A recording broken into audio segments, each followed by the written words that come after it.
Everyone.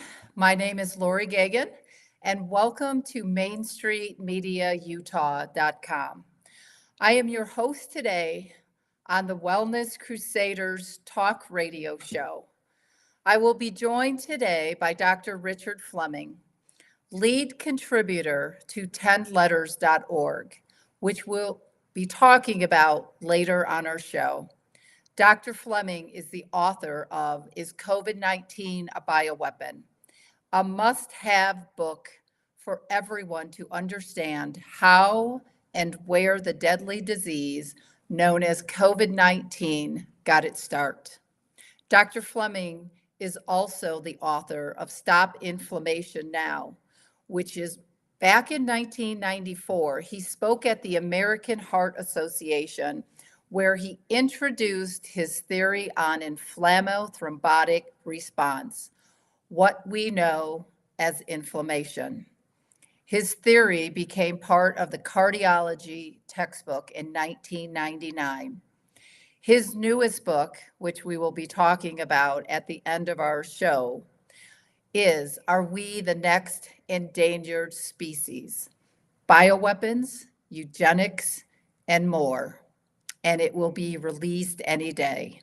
He will also be talking about the upcoming event in Las Vegas, Nevada, where he will be speaking to a group of constitutional sheriffs across the United States.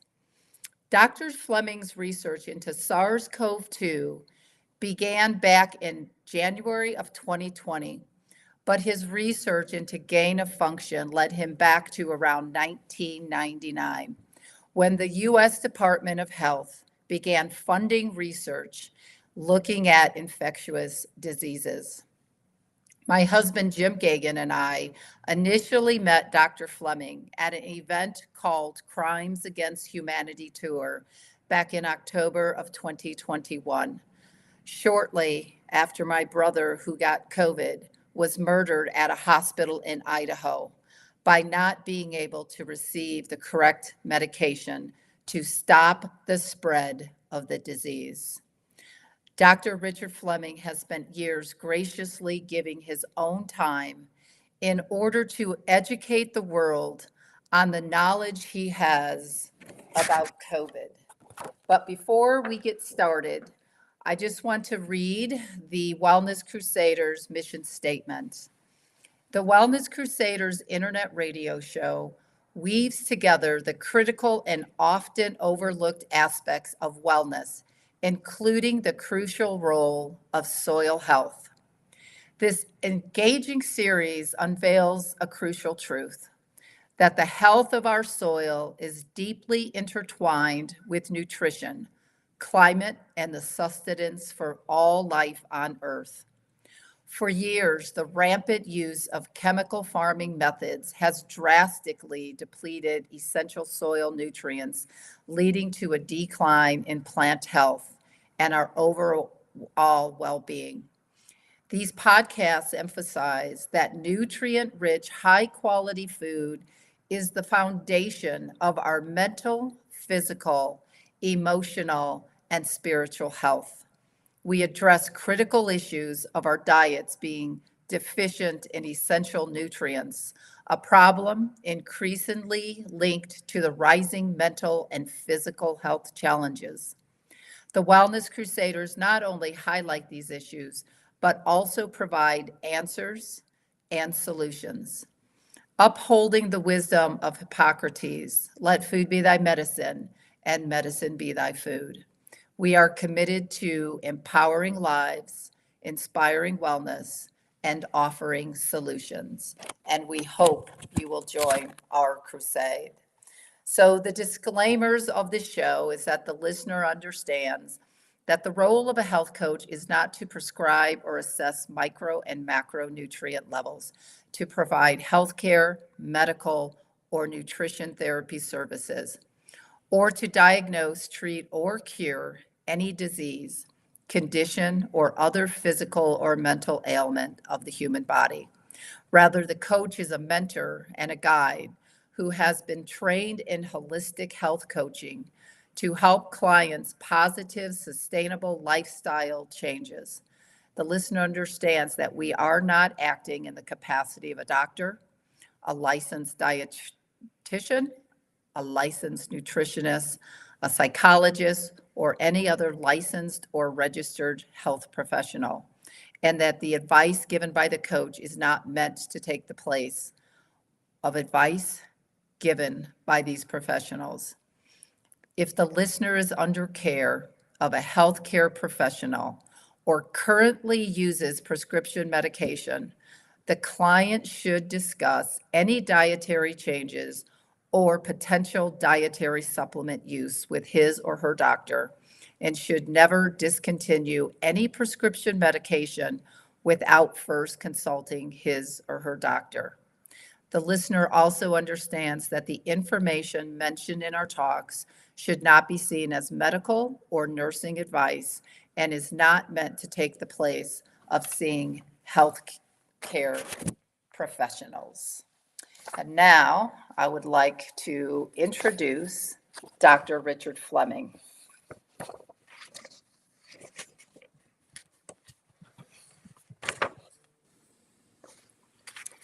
Good evening, where you are, Dr. Richard Fleming, and how are you this evening?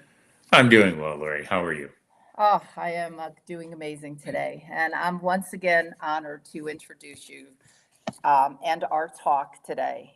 We are hopeful that this talk results in the people of Utah and the people listening all across the world, that they will ask tougher questions with their doctors and their pharmacists prior to any further medication recommendation, any vaccines, any shots, without first asking about inflammation and root cause.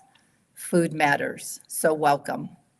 So, our talk today, and I'm quite excited for this one. Always, when I love to talk about prion disease, myocarditis, pericarditis, all of which is known as inflammation or inflammothrombotic disease.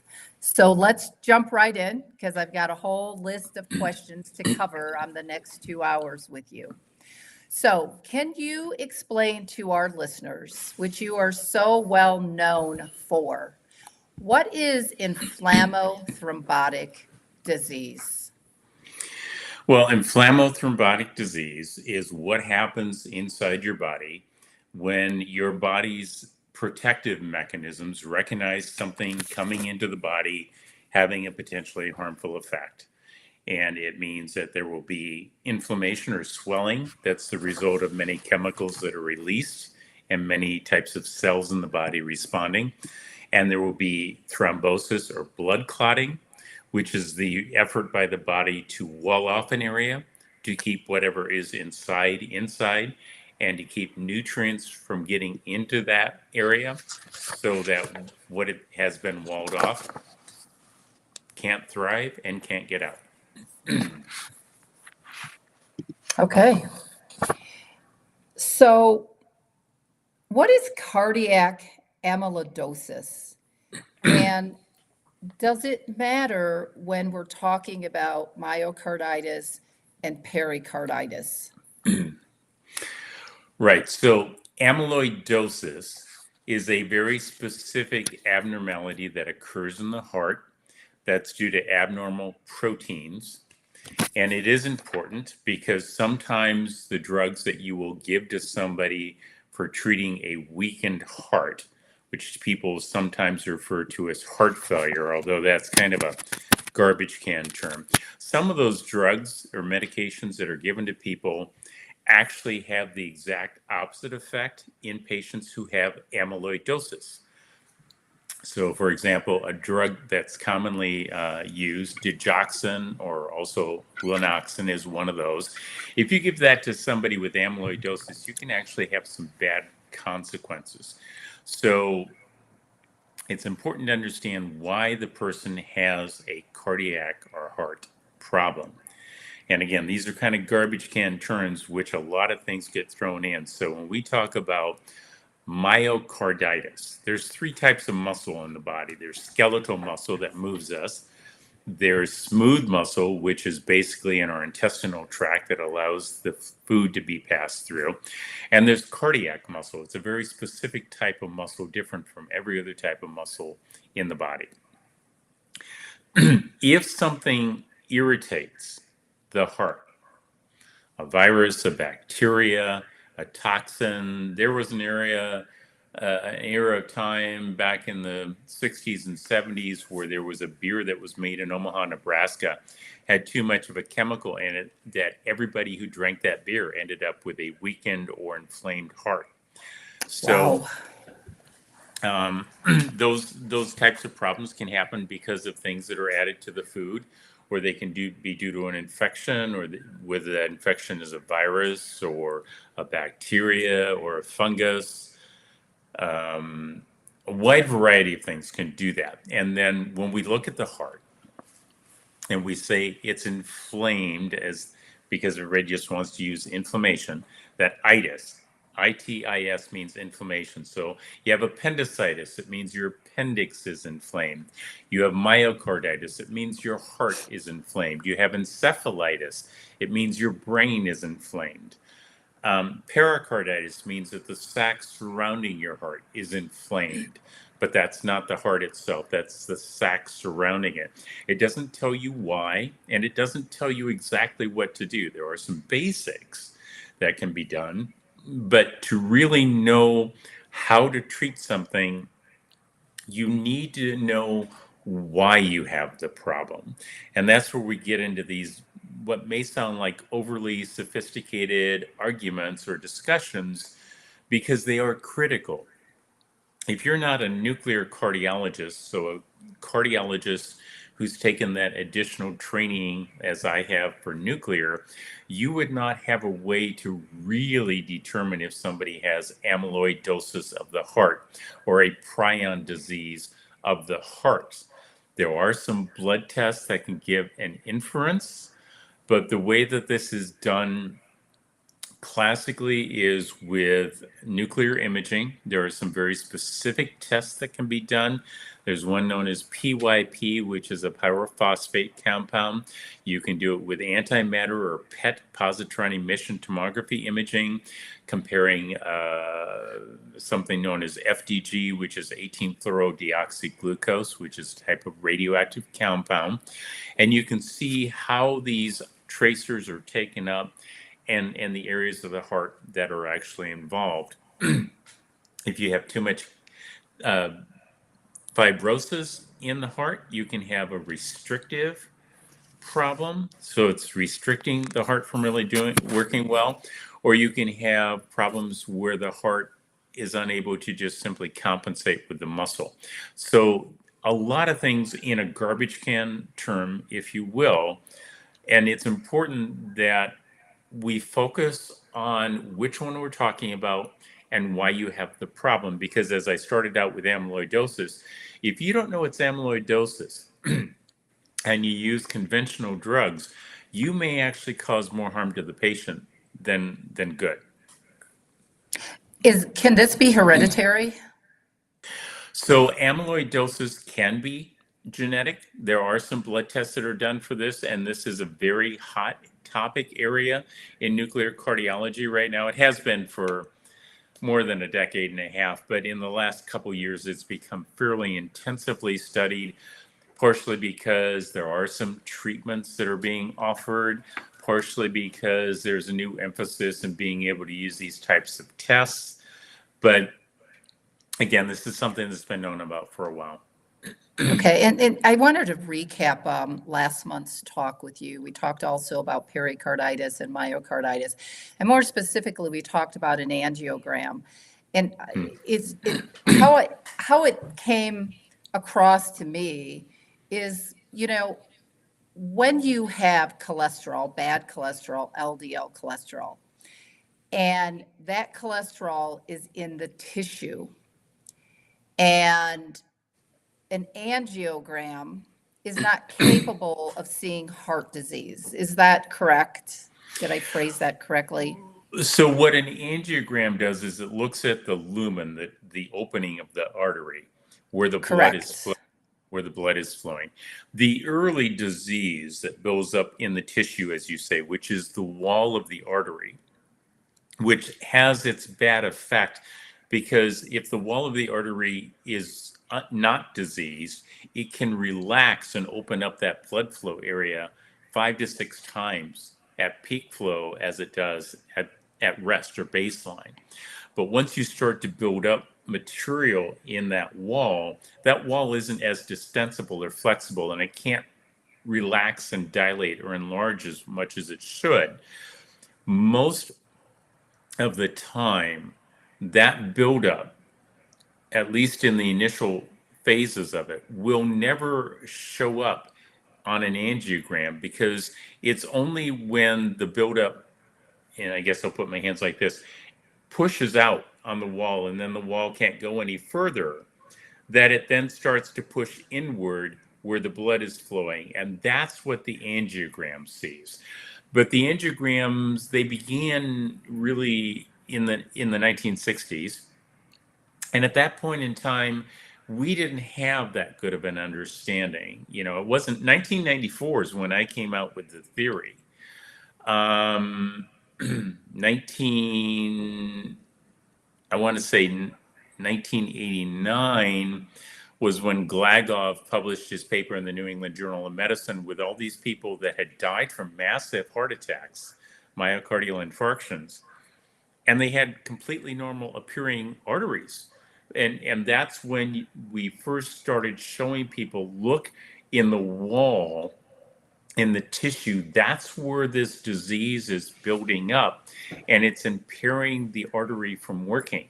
So I think most people, when they think of coronary artery disease, are used to thinking of like rusty pipes. And I understand that analogy, but a pipe can't relax and enhance its size. You know, Right.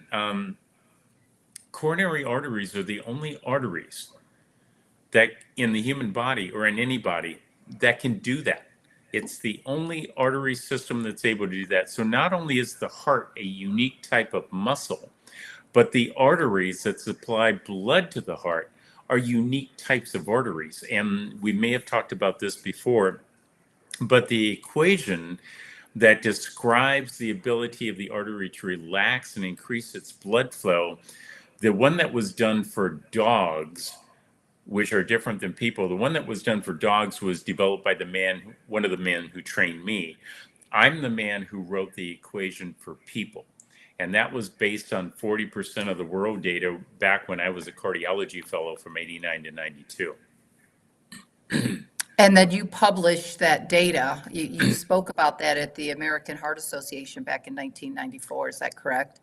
Right. So I talked about some of that. I did not share the equation with people. That's intellectual property. And it's one of those things that I'm very cautious about because it is useful in artificial intelligence. And so, as we've talked about off the air several times, I have two different systems that are part of this quantification or measurement method of heart disease. And the only thing that separates these two computer systems from communicating with each other is me. And I have that equation. So I don't share that equation with other people. And I Right. don't share it with the computers. So these computer systems are not allowed to connect with each other. I take data from one, I analyze it, I get data that then I send to the other computer and back and forth. And that's how I have refined it over the years. But I've decided that I'm uncomfortable with the relinquishing of that equation and that ability to enhance that AI methodology because it really would allow the systems to begin exchanging data.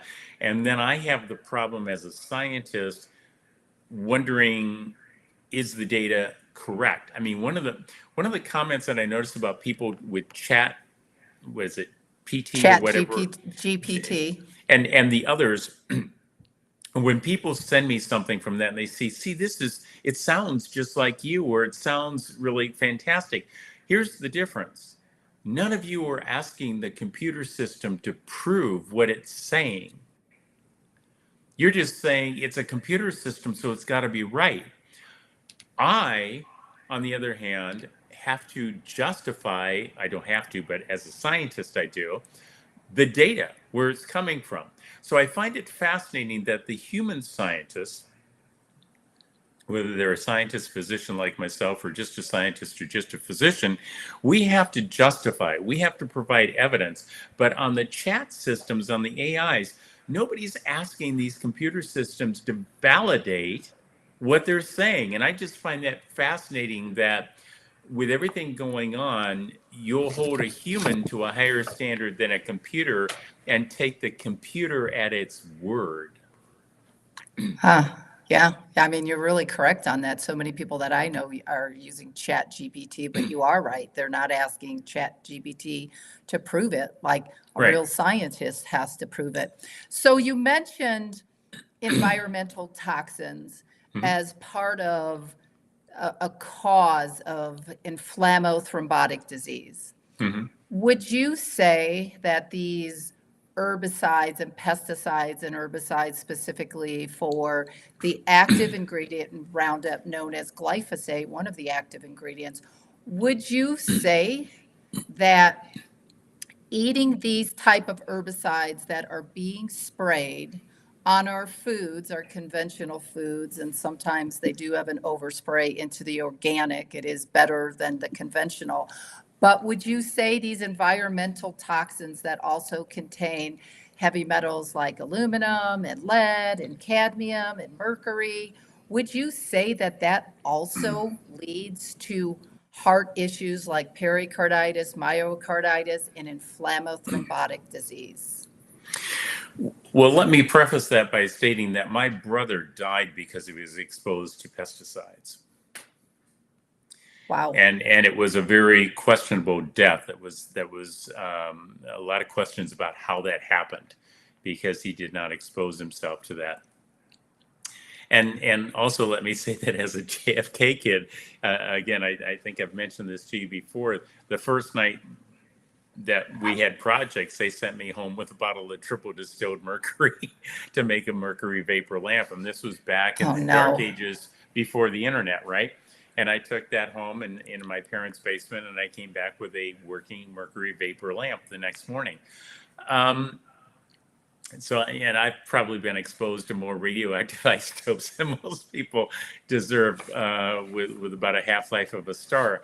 So I'm sensitive to the fact that when you put these things in the body, they have potential toxic effects. And I think I would ask the question a little differently. I would, and it, as such, has there ever been a study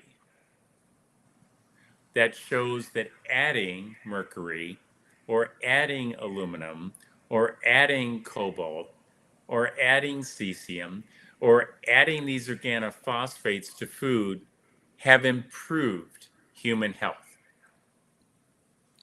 I think we know that harms it, but right. But see, the argument that gets into that people have is they say, well, a little bit, maybe not as much. I listened to one of the people that was proponent the vaccines for COVID, the genetic vaccines, and it was just a few months ago that I noticed this on Twitter, and I was just dumbfounded when I saw it, because I was waiting for this to happen. And the comments were, well, of course there's aluminum in here and some other things that may or may not be in there.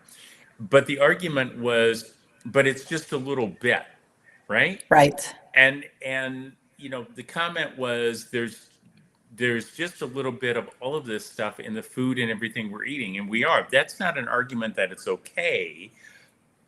There's a little bit of arsenic or a little bit of hemlock is just a little bit. There's never been a study that says a little bit of these things is helpful for human health. And I think that's the argument. There, instead of playing the game the way these people might want you to do it, which is, well, prove to me that it's causing harm. No, no, no, no, no. You prove to me that it's beneficial. You're adding it to something. There should be a benefit for why you're doing it. I know why you're adding it, because it kills the insects and it kills the weeds, so it supposedly allows you to add more, get more product in the end, whether it's a fruit or a vegetable or an animal product or anything else. But you have to raise the question, and I have to, because of my bloodline and my family. I mean, we're Vikings are farmers, as one of the things we are, and my ancestors were in Iowa, and where we had 25% of the richest farmland in the world, and the raping of our farmland and the damage to, families, farm families, city families that were next to the farm families. You have to say, what was the benefit? Have we actually fed more of the world? And if we've done so, have we done so in a way that's safe for the world?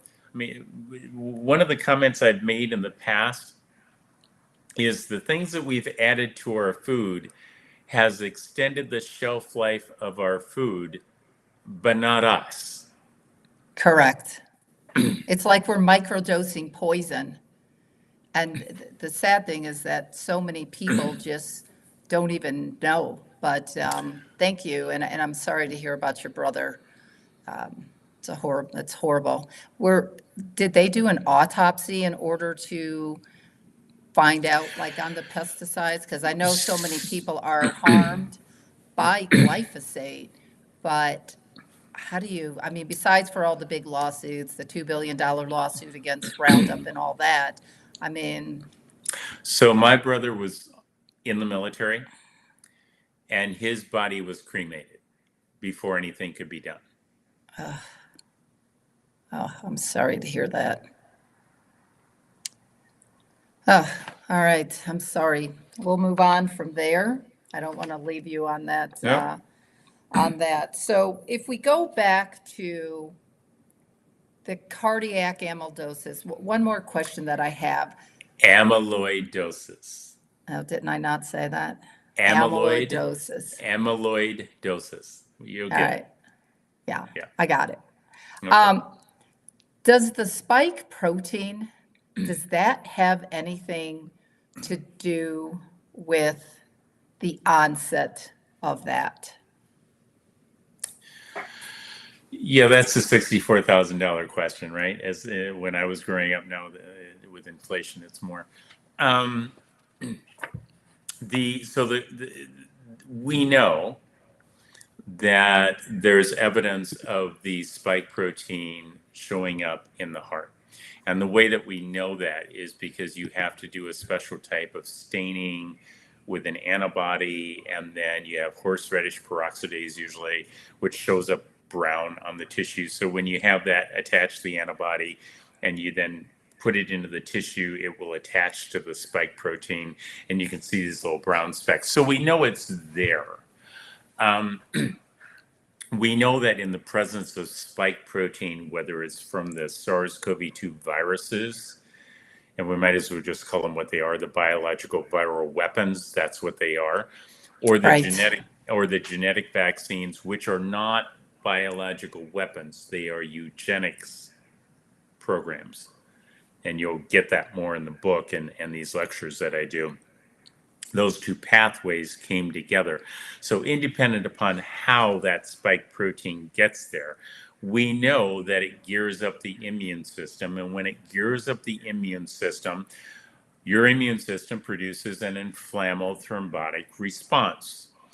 Obviously, the more spike protein there is, the more inflammatory thrombotic response you're going to have. And it's going to depend upon a lot of other factors on what your outcome is. This virus or genetic vaccines get put into your body. What percentage actually get to your heart? It's going to become variable. And I'm just going to throw this out there while I'm thinking about it. A lot of people talk about these batches being different, as if it's intentionally done. And I think that That is an erroneous thought. And I understand that people want to go there, but let me explain that when these genetic vaccines are made, they're basically running everything through tubes into a system that allows the materials to mix together, just like the cells of your body do. All right. And when those lipid nanoparticles mix together, they surround whatever else is there, like the genetic vaccines. The faster, and this only is a matter of a fraction of a second or even a second, the faster those are made, the less time there is to mix, the smaller the lipid nanoparticle will be, the less of the mRNA you will have in there. Okay, so it's not so much a matter of these batches we're going to put it in and these batches we're not. Little nuances in the speed of which these fluids are run through make major differences in just how much genetic material is in there. So it's important for people to understand that, because it's a big difference in the mindset of somebody saying, well, we're not going to put anything in this batch, we're just going to send it out empty, versus, well, just run it as fast as you can and you end up with just less of it. Or today we're going to slow it down a millisecond and you get much larger lipid nanoparticles with more genetic vaccines in it.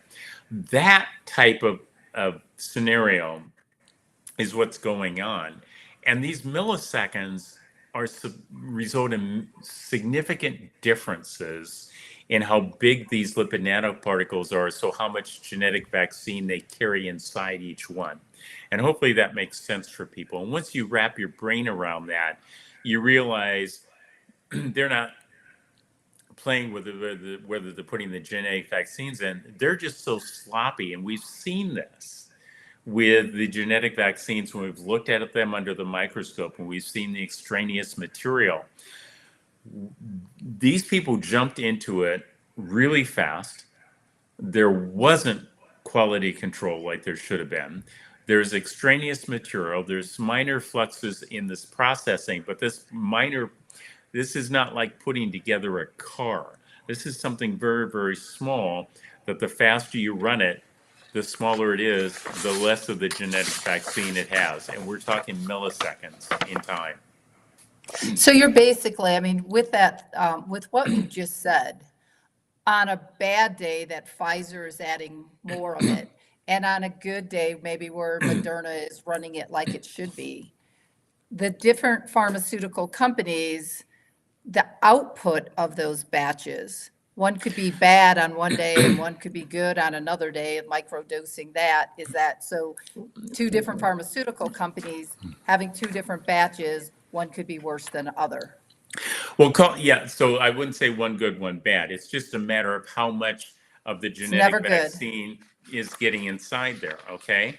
And one of Got the it. arguments I put up front in those books I published on Amazon called Unmasking COVID was an explanation for people in some of those other books that we saw the outcome in people with a lot of comorbidities, other health problems, having large death counts when the virus was going around, SARS-CoV-2 originally.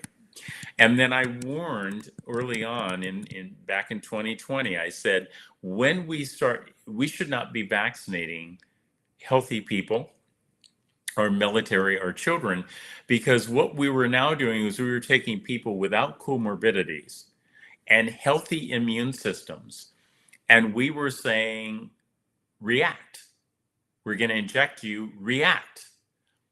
Make an immunologic response, an inflammothrombotic response. And what we saw was the really healthy people were the next ones who started to have problems, because they were the group now, the middle-aged group and the younger people who had healthy immune systems, nothing diverting them, and their body really mounted an immune response, because instead of seeing thousands or tens of thousands of viruses with spike proteins, we were injecting millions of these genetic sequences into them to make spike proteins.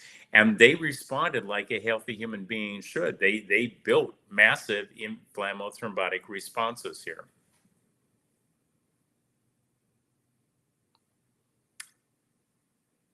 Are you there? I don't hear you, Lori. Oh, sorry about that. Oh, Looked like okay. Leighton had muted me, probably because All I was right. typing him a question on your new book. Right, Um, right, So myocarditis, pericarditis, right. is it worse if someone has gotten the disease known as COVID-19 compared to someone who may have gotten 2 Moderna shots, 2 Pfizer shots, a booster or 2? Is it worse with one or the other? Nobody knows. I mean, nobody That's what I has thought. looked at that. Nobody has looked at this, right? We do know that there have been problems. You know, the U.S. military has had. If you go to FlemingMethod.com, you go to that fourth column. There's 522 papers I've published in there, and some of those papers talk about smallpox vaccines and other vaccines that the U.S. military had to go look at the heart damage caused by smallpox vaccines, and those aren't the only vaccines. So we know when you expose somebody to even the traditional vaccines, there is an inflammothrombotic response that causes heart damage in some individuals. And it's been enough that the US military has had to look into it because Congress has told them they have to look into it. What I want to know is what happened to our Congress, right? Um, our Congress, and I'm not, this is independent of parties. And again, this new book, you're going to see 170 plus years of US history. It doesn't matter which political party's in the White House or running Congress. We have the same problems recurring over and over and over again. There's a big question about election integrity. And here's the question I have. If you have a completely honest ballot box so that every vote is accurately counted, nothing's wrong, nothing's left out, but the people get in there and within weeks they are captured by the military industrial complex and big pharma, do you really have election integrity? Again, this is No. not a democracy. I was talking to somebody about this earlier today. We live in a republic.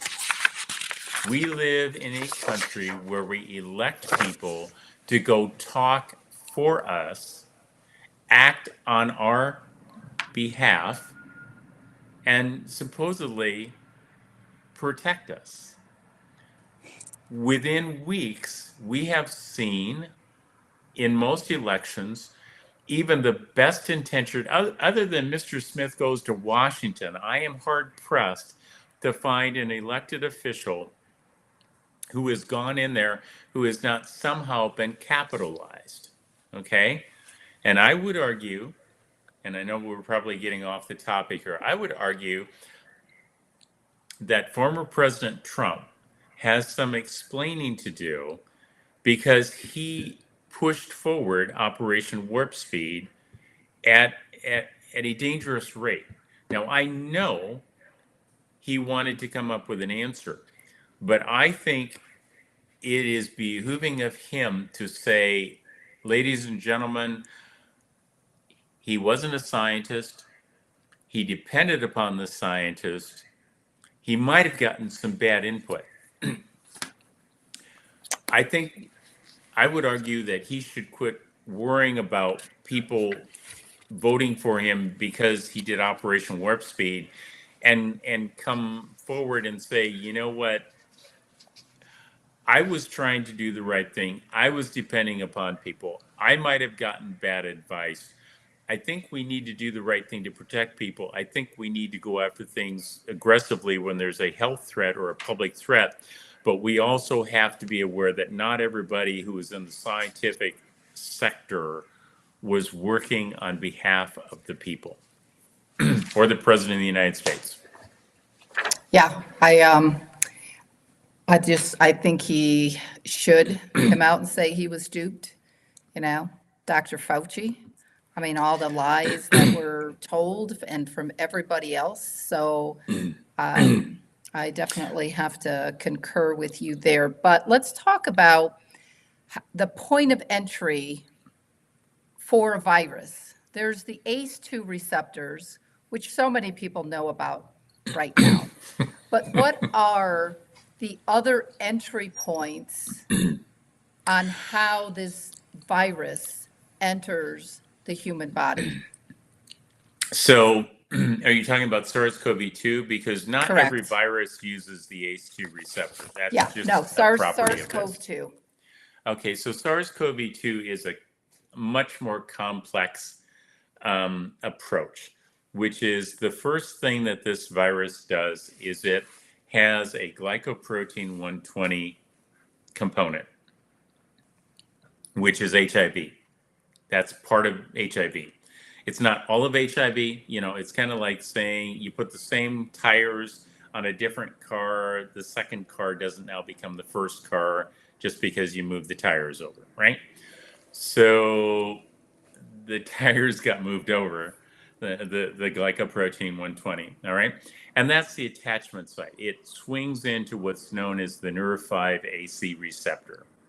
And that once that happened, it allowed the rest of the spike protein to pull itself up.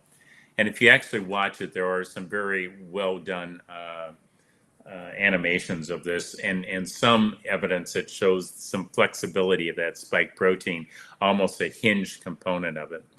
It brings the regional binding domain, the top of the spike protein, into the ACE2 receptor. And then there is a furin cleavage site that's inserted between S1 and S2. So the spike protein has two parts, S1 and S2. Probably should have said that first, but I've done that a few times. That between the S1 and S2, that furin cleavage site, that PRRA, proline, arginine, alanine, those 4 amino acids that were inserted in there, because there's no other coronavirus that has that. That then allows cleavage, and that cleavage occurs by what's known as the transmembrane protein series 2, or it's abbreviated TMPRSS2. That actually does the cleavage, which then allows the S2 part to bring the spike protein and the rest of the virus into the cell. Now, if all you've got is a spike protein, all it's bringing into the cell is that spike protein. If you've got the virus, it's bringing the rest of the virus in. There's a series of chemical reactions that occur inside the cell where the outer coat, the lipid nanoparticle of the virus, because it is, even though we call it a membrane and an envelope, it's basically made of that same type of material. And some differences that are important, but it strips that off, exposing the genetic sequences, the RNA of this virus, to the ribosomes, which are the little structures inside the cell of inside your cells, in the outer part of it, that will then take genetic code, kind of like a zipper, I guess, if you will, feeding through it, and it says which amino acids to bring together. And so it will make a lot of different parts. It will make spike protein, it will make membrane, it will make envelope, it will duplicate itself. That's called translation. And then when all the parts are there, it uses other part of our cells known as the Golgi, Golgi apparatus, to bring it all together and to make a new coat for it, which then merges with the outside of our cells and it's released. But it does this in thousands, or if you take the genetic vaccines to do it, at millions, And I only chuckle at that because it's just, when you think about this, it should be so blatantly obvious to anybody running the experiment that somebody should have said, I'm not sure that's the best thing we should be doing. But that's just me, because I'm, originally a physicist and we're idiots, right? So Okay. yeah, Okay. that's the sequence. So another question that I have, someone with a compromised immune system, Hmm. why, if we're seeing an uptick in myocarditis, pericarditis, is a twofold question. One, do you believe that the COVID shot has anything to do with the uptick that we are seeing with inflammothrombotic of heart disease? Right. So in answer to that, what we have is the data. We don't have an experimental model where we've taken and injected people and then labeled everything and watched what happens.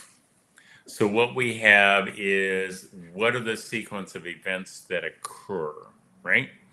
We do know from people that have had tissue samples taken from them that have been labeled, again, with that peroxidase, that brown staining horseradish peroxidase, with an antibody that attaches a spike protein. We do know from the tissue samples that were done with Burkhardt, and he's primarily the one who did it. He's now passed away, but he was really the one who did a lot of that. In Hamburg, Germany, they had this data right up front. I talked about it in presentations. I put it on that publication page of 522, where they did right up front autopsy studies of the people who died, and every one of them had inflammothrombotic disease, big time. Every one who was autopsied, who died, had this inflammothrombotic disease, and they could tag it to the virus being there. So we know from that data, that connection. You've seen a number of slides I've presented over the course of many lectures showing this same tissue level of data. Right. So we know it happens. We know that there's 1.2 roughly million dead Americans from COVID. We know there's roughly 1.5 to 1.6 million maimed Americans who've been vaccinated from the VAERS data. We know there's over 34,516 plus and counting vaccine deaths. With the next closest vaccine was the swine flu, not of the first go around, but of the 70s, where 52 or 53 people died. I mean, again, at 26, they started an investigation. It was either 52 or 53 died. So we're talking 53 versus 34,516. I mean, there's the disconnect for someone like me as a scientist is, I just sit there and I go, what part of this is getting by you people that and I've heard the arguments, well, it's not that many people. And you know what? It's really not. 34,000 is not that many people? From a military objective, I calculate this in this next book, there is a 0.8% loss. And from a military perspective, these are acceptable losses. Wow. If you're thinking about it from a military perspective, it's encouraging for the people running the game to say 0.8%, those are acceptable losses. And we're learning. We're fine-tuning, right? I think they forget that they're human lives that they're talking about too. Well, so it goes. Yeah, but yet, from the perspective of the military, when you run these war games, acceptable losses are what yeah, it may not work for So, the general public. so we go back to the question of autoimmune, your compromised immune system. Hmm.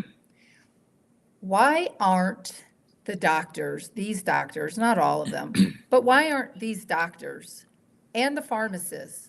Because I honestly believe they should be held accountable for the deaths, the murders, I'll say. But why are they not giving informed consent? Because people are still getting the fourth booster, the fifth booster. I mean, I don't get it. Why is that happening in your world? In my world. A medical doctor side of it. Yeah, no, I get it. The reality is, there's more than one reason, and that's where you run into problems. You've got doctors who think they're giving them informed consent, right? They're of the opinion that you could die, and people have died, and we always give vaccines, and isn't that informed consent? So there's probably some of them that legitimately think they're doing informed consent, because let's be realistic. How many physicians do you think have typically ever told somebody to get vaccinated, using that as an example, and said, here's your risks, right? Yeah, you'll probably have a sore arm and you might have a fever, and that's what they Yeah. know. And this is probably what they're telling them with this. Yeah, you might have a sore arm and you might have a fever. Okay. Do you think that the vast majority of physicians have a clue that any of these different genetic vaccines have been a problem? I'm an allopathic No. doctor. I make no apologies about it. You know that. I'm very proud of the training that I received. Now, I didn't receive it at your average run of the mill College of Medicine. In fact, many of the people at the University of Iowa are hotshots in the field of immunology and vaccines. And, I frequently see the names of people who trained me attached to these documents. So I kind of have a little bit of an inside understanding of exactly who these people are, because I trained with them. They trained me. We got a huge dose. No pun intended. Sorry, folks. Now that I thought about it, of immunology when I was a medical student, right? Because we were inundated with that. Um, the typical model has been, this has diminished deaths. I'm old enough that when my siblings were in junior high and high school, and I was in elementary school, we were part of the mass vaccination. I mean, I think I still have on my left arm that circle from all the vaccines that were given to us. And we got the oral polio, and we got all the vaccines. I mean, inundated, that people weren't doing before. There is this premise that it should be a beneficial thing. It's hard to wrap your brain around that and say, I spent how much time and effort getting into medical college, and how much time and effort and money in medical training, and all the things that they put me through. And all I can tell you is the second thing that the dean of the College of University of Iowa, Dr. Eckstein, said when we entered was 90% of what we're going to teach you is wrong. We don't know what it is, but their guesstimates were based upon how the science was evolving and the errors that were being caught along the way. He was bold enough to say 90% of this is probably going to turn out to be wrong in the end. And That's crazy. we have to go through this process. And then he pleaded with those of us who were already scientists to please don't go into private practice. Don't make money. Spend your life trying to make this science of medicine an actual science. And I took him very seriously on that. But that was a man, and he knew what, and you'll see it in the book. He was getting big money from big pharma and from vaccine companies. And he was telling us 90% of what you're going to learn is probably wrong. That's Please, crazy. please go advance the science. And that's what you have to do. You have to accept that, okay, a lot of this stuff was put together haphazardly by people in the past. Some of it's right, some of it's wrong. Let's assume it's all wrong and require proof of what we're doing. So the University of Iowa is well known as being an academic research institution where clinicians will come up to us and say, this is how you do it. And our response is, prove it to me. Prove it to me. Prove to me that these additions of chemicals in our food are making a positive difference. Prove So it I'm to going me. to put you in the hot seat right now. So I live in the hot seat, but that's okay. medical doctor, doctors not giving informed consent, pharmacists not giving informed consent. Do you think that they should be held liable where Fauci is and Gates is and Ralph Barrick? I mean, what's the tier there?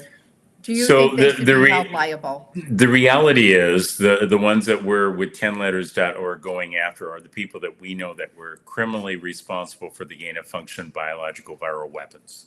Okay, that's one tier of responsibility.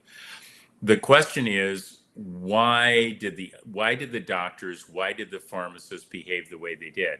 You know, an event 2021 that I did in June of 2021 in Dallas, and I had those package inserts opened up on stage the first go round, and I didn't know what was in the package inserts, right? I could have looked really stupid. I'm up for that. Other people are up for that. Cheshire. Who talk about stupid. The reality is one of those was a pharmacist, and she was in tears, and I as she told me, I had her tell her story. She quit being a pharmacist. She spent her entire life to be a pharmacist. She thought this was the thing to do, was to be a pharmacist. That's how she would help people. But she couldn't do it because there was nothing on the package insert. It was intentionally blank, as it says, and you'll see in the book. So for doctors, I would say there's a level of there's layers of culpability here. But here's one of the points I'm making in this new book, and I want everybody to think about it. Everybody thinks about the Nuremberg Code and the Nuremberg trials as what a great success, right? We held the doctors, we held the Nazis to accountability. Do you know that those trials convicted a couple dozen high Nazis, including doctors? Russia, the United States, Britain, and France took thousands of these people out and put them into our governments and let them continue their research. Thousands. Nuremberg was not a success. We don't need a Nuremberg 2. Nuremberg 1 was bad enough. When you take a dozen or a couple dozen and you punish them, but you sequester thousands out, and that's why we're at right now, that wasn't a success. Dr. Kurt Bloom was one of those doctors at the Nuremberg trial. Thanks to the US, he was acquitted. This was a man who practiced biological weapons on the American troops and the Russian troops. He did research on genetics. He did research on anthrax. He did research on aerosolized weapons. He did research on children. But the United States got him off at Nuremberg and then brought him to the US and inserted him into our programs. Yeah. That's crazy. That's the truth about Nuremberg.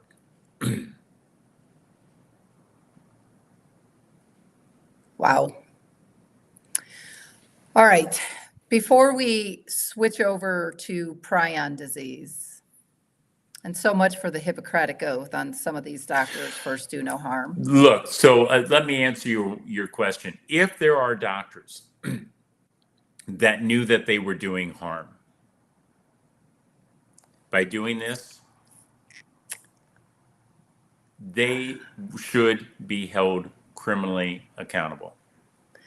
Well, I think the first indication would be that the pamphlet was blank. How do you give informed consent Look, with the like vast blank majority, pages in a book? It's crazy. Lori, the vast majority of doctors, there's something known as the physician desk reference. It's a massive book that is nothing but the inserts of every drug that's given. Most doctors, if you read through those, I mean, there's questionable value in even reading those package inserts, because the way the data is collected, any problem that anybody has, you just simply report it. Well, the illness could cause the same problems. This is a haphazardly put together book, and not a lot of data exists on drug-drug interaction. Which drugs can you give that cause other problems with other drugs? You know that the research I did on this virus that I published was the only peer review published, but as far as I could tell, the only national clinical trial study that looked at more than one drug in various combinations and did the statistical analysis, of which Cheshire loved to attack it, because I made everybody start at the same place, and it found that, just that's not how you do it. Well, you know what, Cheshire, if you want to go do it, do your own research study, buddy. Yeah. Knock yourself out. But that same person attacked other research that I've published. And one of those instances, Elizabeth Bick went after William Dooley and myself for work that we did out of the University of Oklahoma, where she claimed that there was a violation of HIPAA because images were used. And they tried to say that I was plagiarizing somebody else's work, but they were my images, so you couldn't get me on that. And they somehow thought that that was a violation of HIPAA, but they forgot to check some facts, which is William Dooley wrote HIPAA.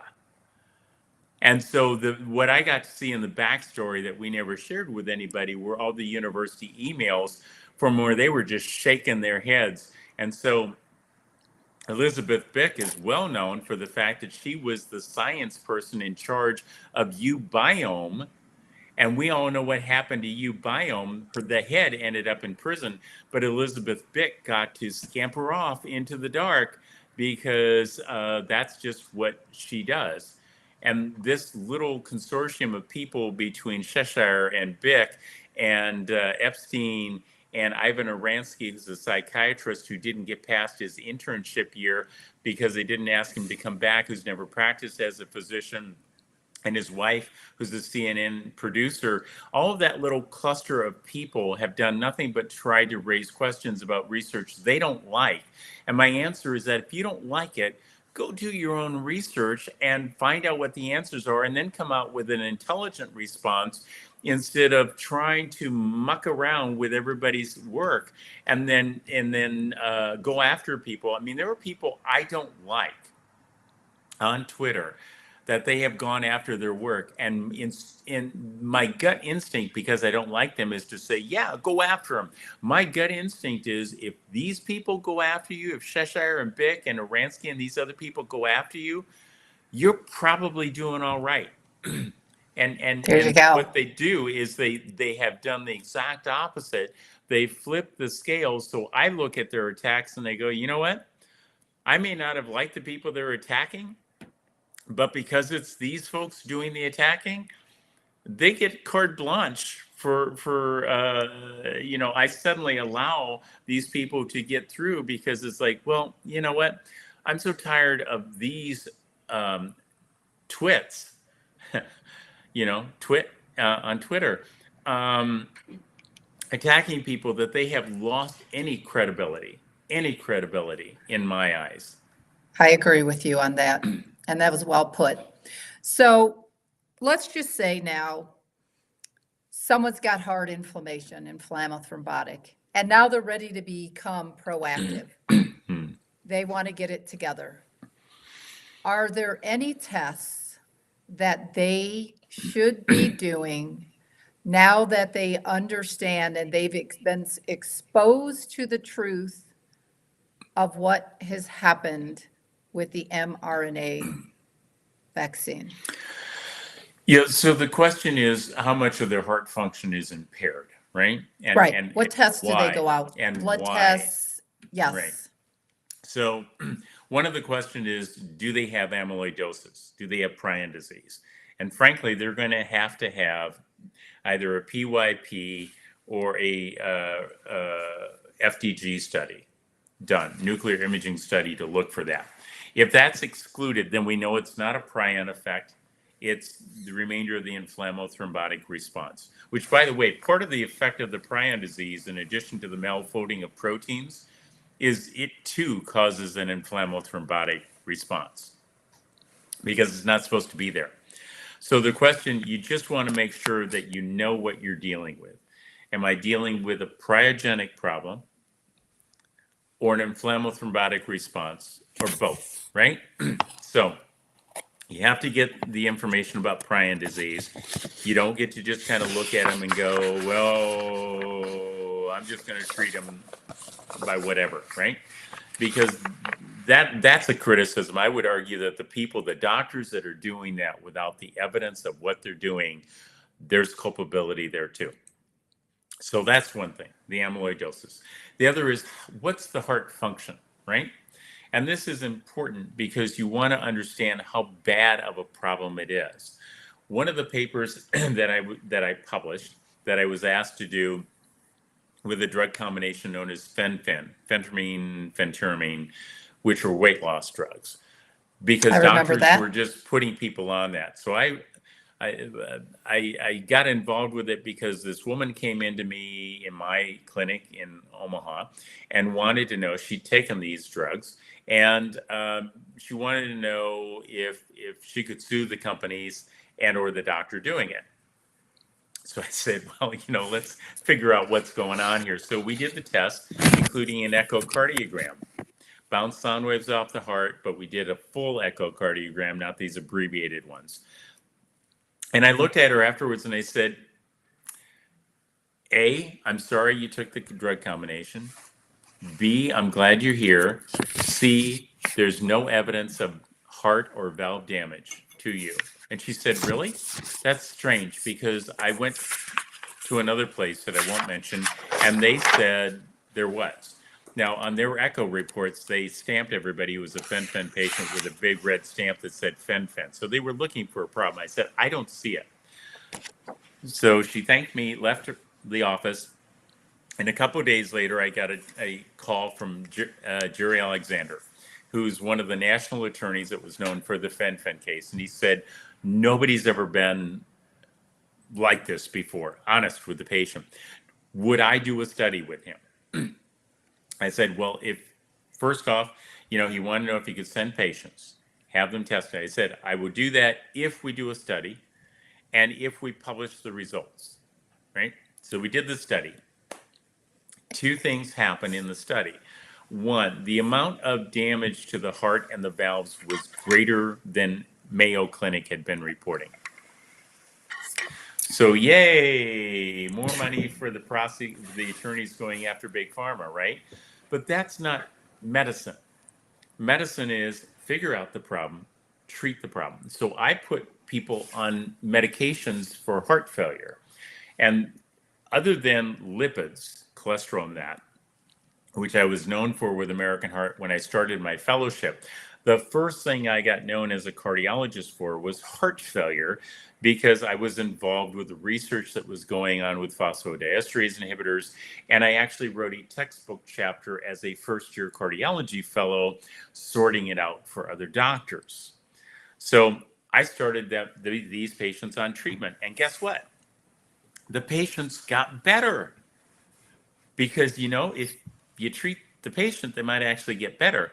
Now, the attorneys that were happy with me were unhappy because that meant less profit for them. And the attorneys at the big pharma that were unhappy were now more happy because I had diminished the damage. And I thought, wow, there's the ultimate kick in the teeth of not making anybody happy.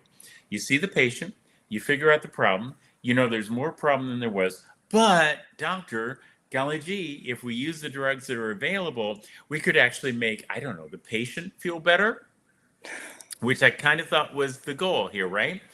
So the point is that when these people have these problems, there are drugs that have been shown to be useful for damaged, weakened hearts, but they have research behind them as opposed to come buy my product. I want to make a mint by you buying my nonsense, right? Right, right. So there are drugs that are out there. And amazingly enough, the ACE2 inhibitors are some of the best drugs for heart failure because they reduce the amount of work the heart has to do to get the blood into the heart and the blood out of the heart. Both are important, by the way. And so ruling out prion disease with a nuclear study, getting an echocardiogram to evaluate the function of the heart, and then beginning treatment for that is the best way to do it. Now, sometimes steroids and those types of drugs are very useful for quelling or calming down the inflammatory thrombotic response, right? You want to bring it under control. These aren't drugs you're supposed to be using for the duration of somebody's life, although they might need to be. But it's amazing how if you go after a problem based upon evidence, science, and measured outcomes, how you can actually help the patient get better. And you know what? When I started going into medicine and I knew I was going to do research, I didn't go into it because I was going to make a lot of money. I went into it because my mother was the oldest living ulcerative colitis patient on the planet. She was actively treated for ulcerative colitis. And when she had her third child, me, they were planning to abort me up until the date that I was delivered because of the risk that it posed to my mother's health. So this was in 1956, right? So I grew up not only as a scientist, but watching my mother's health problems, going to her doctors saying, why aren't you doing this? Why aren't you doing that? And having them look at me puzzled and go, what? And I would think, I mean, I was in elementary school when I was beginning to do this. And I'm thinking, you know, I'm not going to articulate what I was just thinking. There's a problem here. Why aren't you people better at this? And I spent my entire life doing that. So my thought was, I'm going to help so that this type of people get the health care that they deserve, right? And nobody's Which goes back perfect. to the Hippocratic Oath, first do no harm, and you're working. Oh, okay, so I know you didn't want to go there, but I'll do this anyway. The Hippocratic Oath does not have the phrase "do no harm." Number one. Number two, I took the Geneva Oath, which was the one that was organized after World War II, where it was obvious that we needed to do something to step up medicine. But what the Hippocratic Oath does say is that you're supposed to be focusing on your patient. And the only people that we take our oaths to, there's only two groups of people: the people who trained us and our patients. Patients. People who trained us out of appreciation for them training us, and our patients. People who trained us and our patients. So in that, you don't see the federal government, you don't see the court system, you don't see attorneys, you don't see big pharma, you don't see the CDC, Health and Human Services, the American Medical Association, the World Health Organization. You don't see any of that. The people who trained us and our patients. And by the way, the people who trained us, they're in. Patients, we have to accept you. You know, it's not a gimme. You don't get to walk up and say, I'm going to be your patient. No. I have to accept you as a patient. Okay. Thank you for that clarification on that. So let's fast forward to prion diseases. So I'm thinking that the majority of our listeners, they're being non-academic. So the answers to the questions, let's try to explain them so that they can understand. It's super important to me that they walk away with what you can explain so that they can Sure. comprehend it. so Right. that they may be able to talk with others. So I think that there is a lack of discussion out there on neurotoxicity and SARS-CoV-2. One of the reasons I think that there may be a lack of it is because neurotoxicity and SARS-CoV-2 is so complex when it comes, and you mentioned this earlier, to the topic of prion disease and prion folding. Typical symptoms of prion disease could be imbalance and incoordination, memory loss, impaired thinking, psychiatric symptoms such as anxiety or depression, which we're seeing a huge uptick in. But could it also be the case for the rise in suicide that we are seeing in teens? Because we know so many of these young kids have also received the COVID vaccine. So, can you explain prion disease and prion folding? And can it be linked to any of the symptoms that we're seeing out there? Right. So let's begin by doing the appropriate thing that frequently doesn't get done, and that's to recognize other people. Dr. Kevin McCarran in Japan is probably the world's expert on prion disease in animal models, in rhesus macaques. And Dr. McCann was the first person, that I heard, other than what we were doing, but he was the first one that was articulating this very well. And we can also find that interview that we did with him on your Rumble channel. Right. For any right. of the listeners out there. So Dr. McCarran was very big on and what I found that intrigued me first on him was he was talking about the behaviors in the streets with riots, and he was recognizing that this behavior that was occurring was very similar to the animal model of the female, I think it was a rhesus macaque that he had been able to simulate these symptoms. And so, people need to recognize, I think, the work that somebody does, and that's his bailiwick. That's his area of interest, and he needs, people need to recognize that. So that's number one. We know from the CDC data that there is a tremendous amount of priogenic disease and excess deaths with Alzheimer's associated with the phenomenon of what's been happening in the last few years. Every one of the symptoms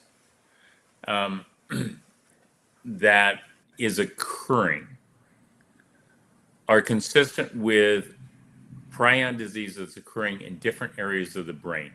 We already talked about amyloidosis of the heart. You see heart problems. There's been amyloidosis or prion disease of the pancreas. People are developing diabetes mellitus from it. When we see the specialized areas of the brain being affected, of which you've alluded to several of those, you end up with emotional disturbances or anxiety or balance disorders or a variety of problems. And there have been well-done studies showing not only that the spike protein of this virus and the lipid nanoparticles are very well designed at crossing the protective barrier that the brain has. It's called the blood-brain barrier. That typically does a good job of protecting the brain. But lipid nanoparticles and these SARS-CoV-2 viruses are very good at getting through that blood-brain barrier. The pathology tissue and histology tissue, so pathology is your dead, histology is you're still alive, tissues that have been looked at show these spike proteins in the brain, in these areas of these individuals. The CDC has provided outstanding data on excess deaths with, I think it's roughly 120,000 so far, with Alzheimer's disease. That's a prion disease. Wow. Okay? So their data, I always encourage people, don't argue with your opponent if you want to consider them opponents, when they're giving you the data. Accept their data. Then we get past that argument about whether it's 120,000 or if that's 1% or 10%. This argument that I find somewhat silly. When you have 1.5 million maimed people, you don't need to have an argument. Is that 1%, 10%, or all of it? 1.5 million ought to get your attention, right? 120,000 dead in 2 years with Alzheimer's disease. Those are excess deaths above and beyond what's expected. And it's a prion disease. That's the data, not mine. So sundowner syndrome, we're seeing a lot more data come out with that. I mean, maybe it was happening 10 years ago, who knows, environmental toxins. But now I see a lot of the blogs, I see a lot of the doctors, even Dr. Amen himself has put out an article on that. That's who I'm certified with as a brain health coach. Why the recent uptick in the information from sundowners syndrome? Because I personally know several people who now have been diagnosed with this. Right. So we've given different names to a lot of things over the years that they keep changing. I mean, there's something known as CCU psychosis, which is basically the same thing that happens. Environment, you have a lot of stimuli, you have medications in the system that cause an altered neurologic response. And in the coronary care unit, we call that CCU psychosis. In the intensive care unit, where it's a little bit different, we call it intensive care unit psychosis, right? Surgical intensive care unit, surgical intensive psychosis. Same phenomenon. The only difference is that they're not in intensive care, they're at home, where something is happening that is clearly altering the milieu of their brain so that the sensory perception of what's going on is a disconnect for the people. And a psychosis indicates this disconnect with reality, right? To a more severe extent than neuroses, So psychosis is a much more separated from reality, and you don't have to be a rocket scientist here to recognize that there have been things going on in the lives of people, whether it's the infections, whether it's genetic vaccines, whether it was locking people down, whether it was isolating. As I pointed out, back to the same question approach, there has not been a single study ever published that showed that depriving people of fluids or food or social interaction ever resulted in a better outcome of patients. Not one. Not one. And you can't, but it will not pass me, use the argument that, well, we were worried about people becoming ill. Because I will tell you that as a physician who was there in the hospitals as a medical student when HIV hit the scenes, nobody was restricting anybody from coming in. And what some of the things that we walked into rooms and saw people doing, disgusting would be one word for it. It certainly did not impact the problems that were going on. People weren't being isolated, and we were being thrown in as medical students. You would have thought that, I mean, the death rate for contracting HIV was much higher than just about anything on the planet. And in my memory, anything that's really come up since. And yet we were thrown into it, put them in there. But we didn't stop people from coming into the hospitals, just seeing them or potentially spreading it, right? So you can't give me the argument that you were worried about spreading it. as the justification against an argument that there's never been anything proven. And so I'll back it up one. When my father had his bypass operation and he did not come out of recovery in the expected amount of time, my then wife, who was pregnant with our first child, I leaned over, kissed my father on the forehead, and said, "That's a kiss from Stephanie." And my father, boom, snapped out of the coma that he was in, because that would be what you would have called it 6 hours out post bypass. Post Wow. bypass. That, you can't tell me that that did not have an impact, knowing that. Now, that is the type of thing that everybody who was isolated in the hospitals and nursing homes and every place else they were denied. And you can go on Agreed. Fleming method again, that fourth column in those 522 papers, and I've published research that shows how important that social interaction is. So you now alter all these social interactions. You alter what's going on to the health of these individuals, and you have at least the environment that would predispose people for these health problems. Again, you know me as the purest scientist. I would have to answer that question confidently, go in and start biopsying things. And I encourage you to not let me biopsy your brain. And look at it under a microscope just so I'm happy. That's why we do autopsies on people, so we have that type of data, unless of course you torch the bodies or don't allow people to do it, and then you basically are hiding the evidence. And I'm from old school, which is we want autopsies on patients we lose, not because we're thinking you're going to sue us. I mean, I guess you could. We want them because we want to know what happened.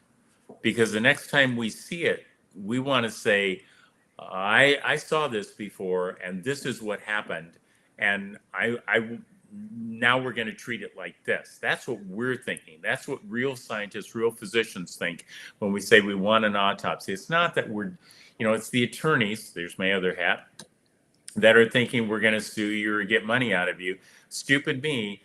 From a physician point of view, it's, I don't know why my patient died. I never want to see this happen again. I want to know if I can find out why my patient died so I don't lose a second patient. And I'm really bad at losing patients. I don't like that. It's before I go on to the next question, you think that more psychiatrists would have got involved because of all the published studies out there in attachment disorders with children, the childhood trauma? We see the EMDR, and it always comes back, as a child, there was some type of childhood trauma where they couldn't connect with the mother. You think that more psychiatrists would have spoke up? But I have to tell you, following COVID all the way through, from the time it started until the time we met you, was just a few short months after it started, I did not see a lot of psychiatrists, besides for Dr. Amen and all of the people who were blogging from him, kind of talking about that lack of social interaction and the lack of lockdowns, where the elderly couldn't get what you were just talking about with your dad. And to me, it's bad for the psychiatrists because most of them knew better and most of them were talking about it. There's a lot of people that need to do a lot of real searching for answers with all of this. And I know people don't like to do that. It seems like a lot of people are very big on, oh, look at them, right? But looking at yourself can be more challenging. I'd like to think that I am my biggest critic. Despite the garbage that I see on social media, because I don't want somebody else to figure out a flaw in my theory or a flaw in what I'm doing. I want to figure it out because, first off, I can act upon it faster. And secondly, I would rather say, a mistake isn't a mistake until you refuse to admit it. Agreed. So can someone reverse prion disease if they clean up their lifestyle. And last month we did an amazing talk on your book, Stop Inflammation Now, which is on inflammothrombotic, which I believe that should be in the household of every user and every doctor, knowing what types of food bring down inflammation. But if prion disease, does that go back to can you reverse it by doing phase 1 of your diet plan from the book Stop Inflammation Now? Well, the classic thinking, and whether this is one of the 90% that's wrong or not, I don't know, is that once you have prion disease, that's it, right? The proteins are abnormally folded. Now, there is evidence to suggest that that can be reversed. There's also evidence to suggest that traumatic brain injury can be reversed. And that's one of the topics I've talked about along the way, which is E64D, loxostatin. There's all sorts of data showing that given to people with traumatic brain injury, I don't know, motor vehicle accidents, head wounds from anything else, sporting activities, the list is fairly long. Why aren't we giving aloxastatin to people with traumatic brain injuries, including potentially prion disease? There is evidence of disease being reversed. There are studies that show this. There's evidence that you can get some benefit on prion disease, although nobody's done really good long-term studies on this. But there is at least some initial evidence that by increasing HDL levels with niacin, that you can get a potential benefit on prion disease. Is that slowing it down? Is it stabilizing it? Is it reversing it? Well, we don't know, right? We have data that would suggest we should be looking at that. Fleming method could quantify what's going on in the brain and be used to apply treatments to it to see it. But you would want to know that. I would argue that anything that decreases that inflammothrombotic response should, at worst case scenario, try to hold it in check. But we don't know. Prion disease has been one of those things that people have not wanted to deal with. And it, it's more alarming. Again, when I was a medical student, one of the patients we had Jakob-Creutzfeldt disease or Creutzfeldt-Jakob disease, depending on who's talking about it. But this prion disease, and that man was comatose for all the months he was in the hospital. He didn't eat. He wasn't even getting fluids by that token. I don't know if family members came in, but talk about risk when we were drawing blood. I frequently thought of, great, here I am. I see it now. I'm going to die from the infections from this prion, from drawing from this guy. To do anything with these blood results because he's comatose and he's not going to get better. He's going to die in this bed. I mean, sadly, there are times you have to recognize this. That's one of the few times in my life I've ever said that man is going to die, because I'm also old enough and smart enough as a physician to know I never tell somebody they're going to die or they're going to leave the hospital, because I've seen people that should have died get up and walk out, and I've seen people that should have walked out that died. But that man was going to die.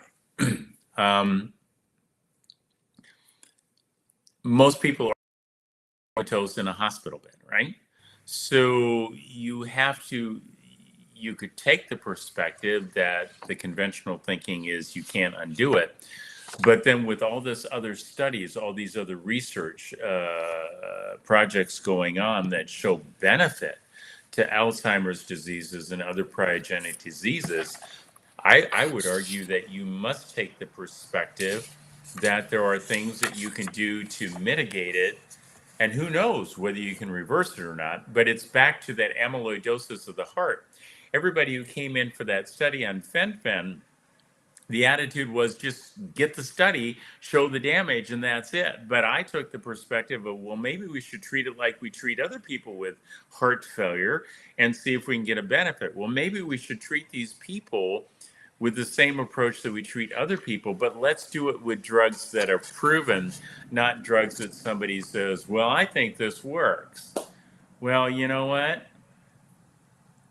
I think a lot of things, but without evidence to prove it, no.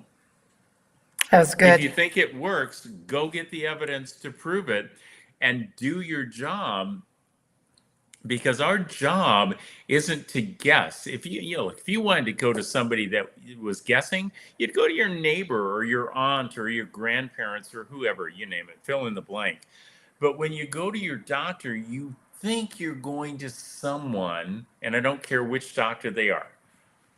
By the way, if you're using that term doctor and it's treating people, it better be a medical doctor or an osteopathic doctor. It's not a PhD. But if you're going to see your physician, your presumption is they know what they're doing. Now, what we've seen way too much of is winging it. And I have a problem with that, because I think we morally and ethically have a problem when we're winging it. Because if we think we have a solution and we haven't proven it, think of all the people that won't get the benefit. And if we think we have a solution and we're wrong, think of all the people we're harming. And our job isn't to guess. If Bingo. that was the case, then anyway, Bingo. okay.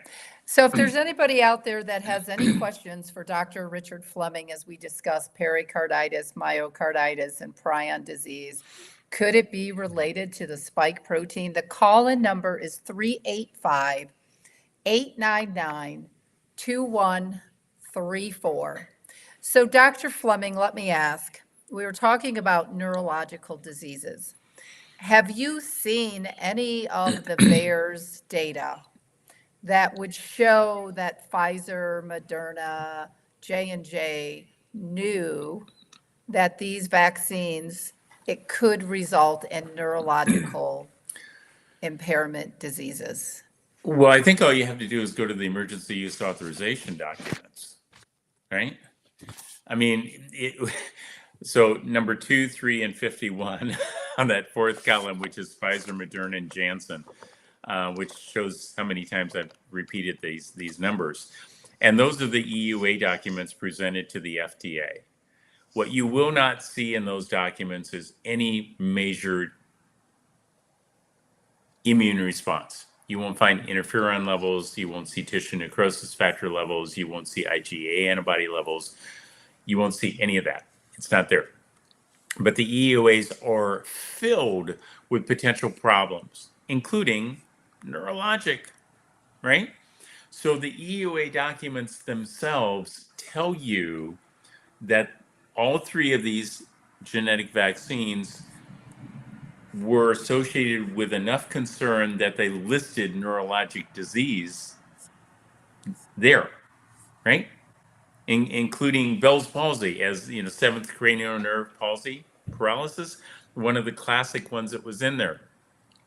Clearly, neurologic disease was being talked about. It's reported. Those EUAs had very little proof that the genetic vaccines work, and a lot of questions about potential harm. And if you do the math, the scientific statistical analysis of vaccinated versus unvaccinated, and you ask that magical question of, are the outcomes statistically, scientifically different? The answer was no. So no immunology data, which is important. It's a vaccine system that was being proposed. Lots of side effect problems, including neurologic, and no statistical benefit shown from the very data that they gave to the FDA, but the FDA cleared it anyway.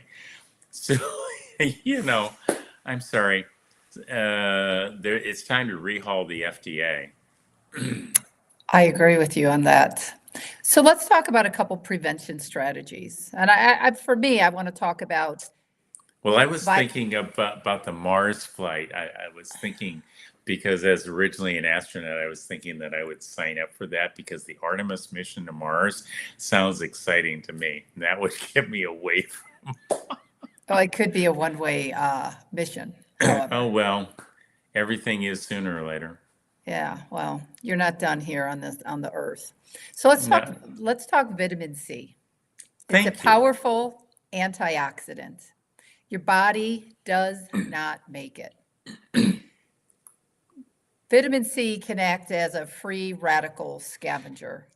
Certainly one of its pathways, What yes. what do you think when people have COVID, the spike protein, or they have a compromised immune system, pericarditis, myocarditis?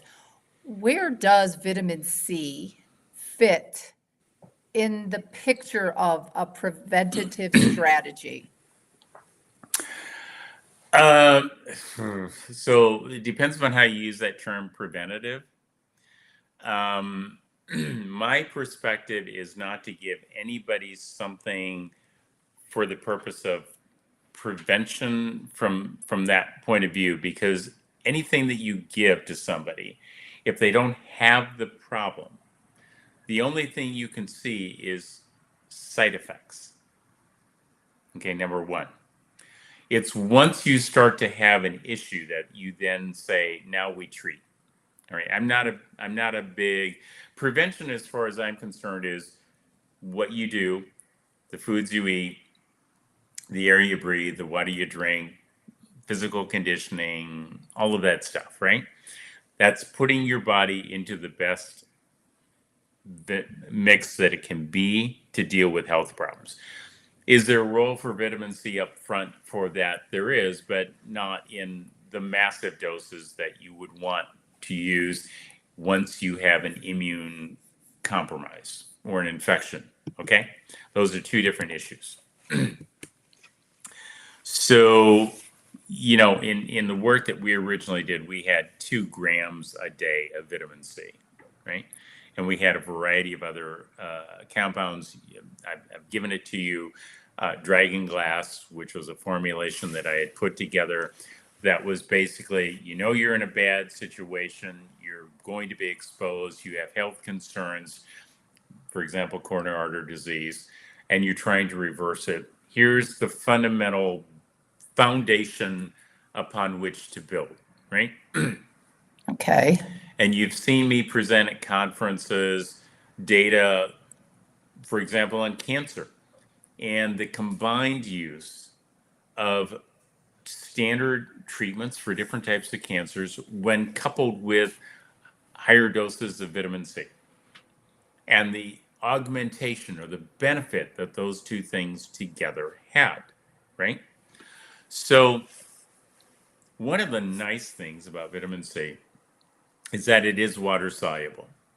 So you can't get toxic on it, right?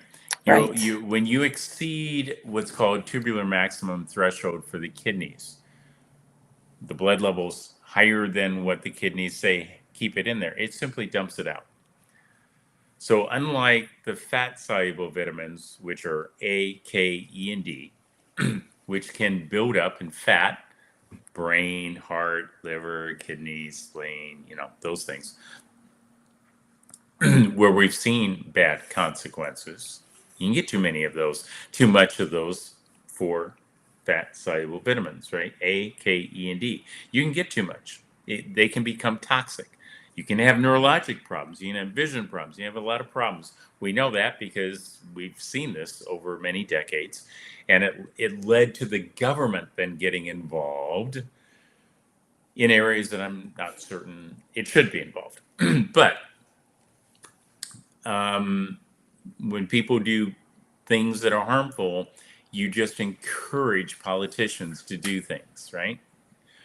Um, but the water soluble vitamins not an issue. So you really can't dump in too much vitamin C, which raises the problem of if you have a problem like an infection, like a virus or a cancer or something else, now you have to find a way to get higher doses and you have to consistently give it, you know, like 25 grams a day for some of these cancers, right? Of vitamin C. So I don't know if that answered the question, or at least the way you want it. I think it is important to know how you're taking these. Again, when we're looking at the fat soluble versus the water soluble, we've had this discussion before, which is putting things in liposomal packages, which is code for lipid nanoparticle, okay? Right.